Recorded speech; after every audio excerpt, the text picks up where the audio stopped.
is Oromo Voice Radio English program. Oromo Voice Radio is broadcasting to Oromia at 16-meter band or 17,850 kilohertz or on oromovoice.org website. OVR broadcasts Oromia Insight program every Monday for 15 minutes at 7:15 p.m. Oromia local time. Welcome to Oromia Insight program.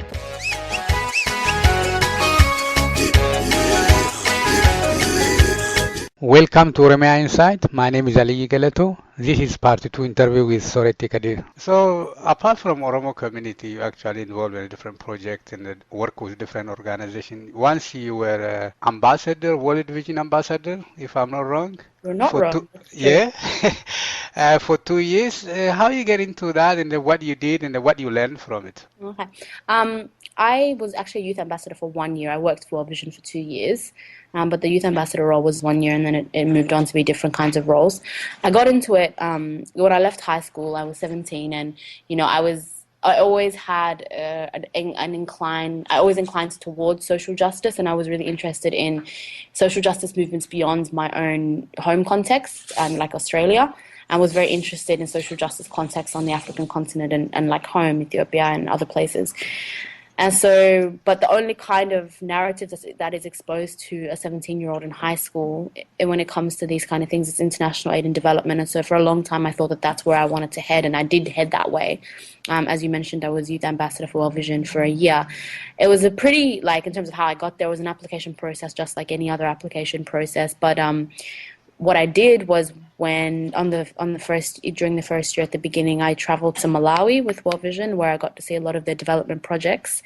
And the whole idea behind the position is that a young person goes and sees what World Vision is doing in a particular country and then comes back to communicate that to their peers. And so I was the ambassador for Victoria and Tasmania. So I did a couple hundred, I think, speaking engagements across to the both states over the year. And I think I spoke to over something like 150,000 people. I'm not really sure of the exact figure. And what did I learn from that? I learned a lot.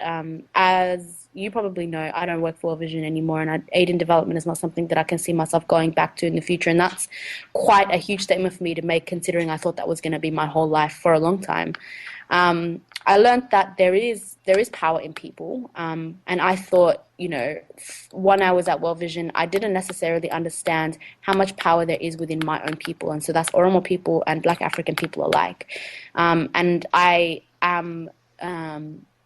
I'm guilty of neglecting that power while I was there and focusing my power on an audience. I would not necessarily understand my message to its full extent, but to an extent would tokenize my message. And so I learned to, really value what I have to give to community and to try my best to redirect my energy towards my community, because that's where I can make the biggest difference. I also learned a lot about because also what I did while I was with World Vision was I did work in Bedele, Western Oromia, for a while on a disability review program, so reviewing programs focusing on young people with disabilities. And that was really interesting to me because although I was coming with, a strategic project and a plan and all of this, the most valuable part of the experience was being able to connect diaspora with home. But that wasn't necessarily what that traditional framework of development had space for us to extend on. And so that's another thing that I learned while there was that, the diaspora is an extremely powerful tool when looking at the progression of the continent, but traditional frameworks of development allow for that conversation to really take on its full potential? I don't know. I don't really think so, but it's an area that I'm really interested in exploring. And so I came out with a lot of insights and a lot of learnings and, a lot of things that I, will probably still be learning for a very, very long time. So you created an organization called In Our Own World. Mm-hmm.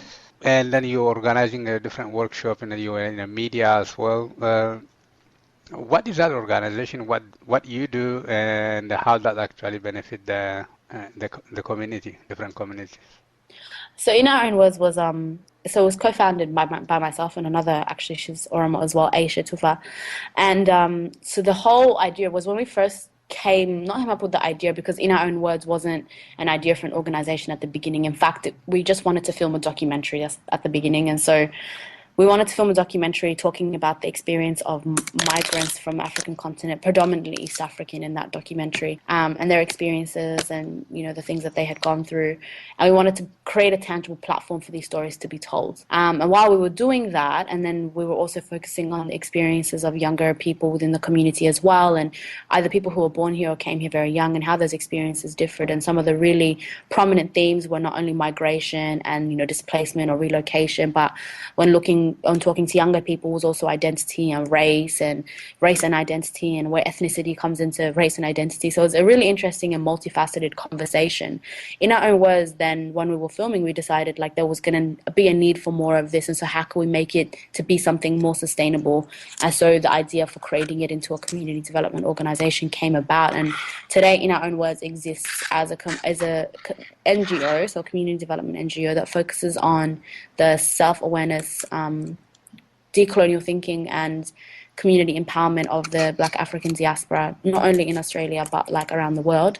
Some of the things that we do, so we have the In Our Own Words documentary, which is always going to be a key form of engagement for us in talking about race and identity and migration and all of those kind of things. It's a really great conversation starter. We've also had we had a pretty big project around mental health within the African community. And so that was in partnership with another organization called Africa. And I think that's when you were talking about the media, because it was a huge event. And it was curated to be extremely in-depth. So we had over 8 workshops over the time span of 3 o'clock to 7 o'clock at night. 8 o'clock at night. And so that was, that's something that we still want to grow and want to expand. And we're also launching our first long-term program next Saturday, actually, called The Missing Chapters, which is an interactive 3-month program for people who want to engage with discourse around African history and the diaspora and the history of the diaspora. So we do a lot of things. So basically our aim is to move through grassroots engagement and then look at international kind of engagement. So what I was talking about again before, about connecting similar groups of people around the world. So it's in our own words, context, Black African communities or Afro-descendant communities. And then in our third year, we kind of want to look at, and this goes back to a lot of the things that I feel I learned at World Vision, was what is the kind of diaspora's position when talking about development on the African continent, and how does the, development or underdevelopment of both of these communities affect one another?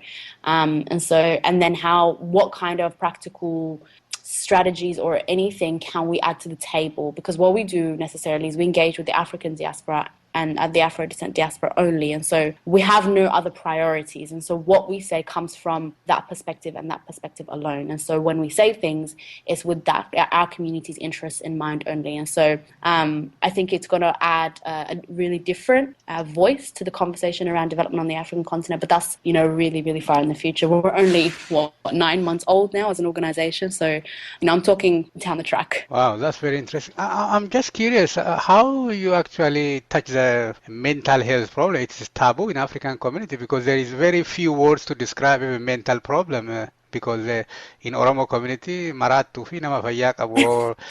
How you get into that, and what community reaction when you actually raise that conversation? That's a great question. So I think we were not doing it alone, which is really important. I feel like I need to make that really clear, because when you tackle community issues that are as huge as mental health and they're as sensitive as mental health within the African community, I feel like as many hands and minds are behind the project, it's going to be better. Another thing is we didn't rush it. So we did a lot of focus groups and research in the lead up to the event itself. We liaised with about 7 different African mental health professionals in the lead up to the event, and they were the ones who ran the workshops. In terms of the community's response to the event, there was no negativity that I could pick up. It was all extremely positive, and it was a very supportive space as well.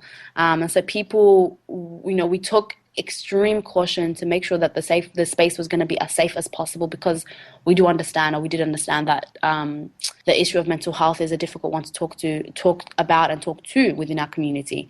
And so the community's reaction, though, was really, really, really amazing, and which is why we want to extend the program. And so working in collaboration with AfroCare and at the same time Ascension Magazine, which is the first Australian ethnic and Indigenous women's magazine here, it was curated well. It was a comfortable space. It was a very open space. You didn't speak if you didn't want to speak. You didn't go to a workshop if you didn't want to go to a workshop, but also the options were there. And we touched on a whole range of really contentious issues, from domestic violence to, white beauty standards and how they affect Black women and the self-esteem and mentality of Black women. We looked at Black masculinity. We even looked at intergenerational conflict, and so these things, if you look at it from a one-sided kind of cultural, strictness, they can seem like it's impossible to ever really talk about it. But I think within the right space and done the right way, these conversations can be had, and they need to be had, which is the most important part. Yeah, that's very interesting. I think you've done a lot of great things. You got a lot of poetry, I think, and we didn't actually touch today in details about different topics, whether it's mental health or domestic violence or intergenerational conflict or color, race, or identity. We didn't get into details. We probably actually kind of go back to see it in details and discuss it and explore more in the near future. I think we are about to run out of time. I really, really, really appreciate Soreti. I hope you're doing well. I think I'm really learning a lot of things from what you're saying. I hope the community will learn a lot as well. Thank you very much for your time. Thank you for having me. Appreciate it. Thank you.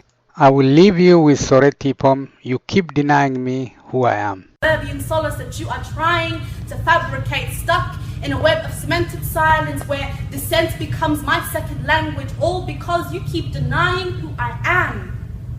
You created me.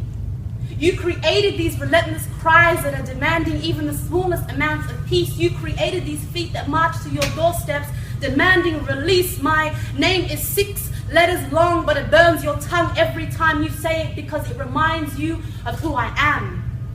Generations of people cannot forget who they are in exchange for subdued loyalty and obedience. I sat at the feet of my people as they spoke of a past painted in pain and endless sacrifice, and I watched. I watched as my grandfather stood and cried the first time I greeted him with a kamjirta. I watched as my great-grandmother fell to her knees when I said to her, Afan ken akamiti iran fada. And I continued to watch as my grandfather stood again and looked at me and said, Muntatitiya. Ati Allah ke irra afan Oromon Araba ke irra jira. Afan Oromon keti. You see, it took me so long to see triumph in who I am because I could only see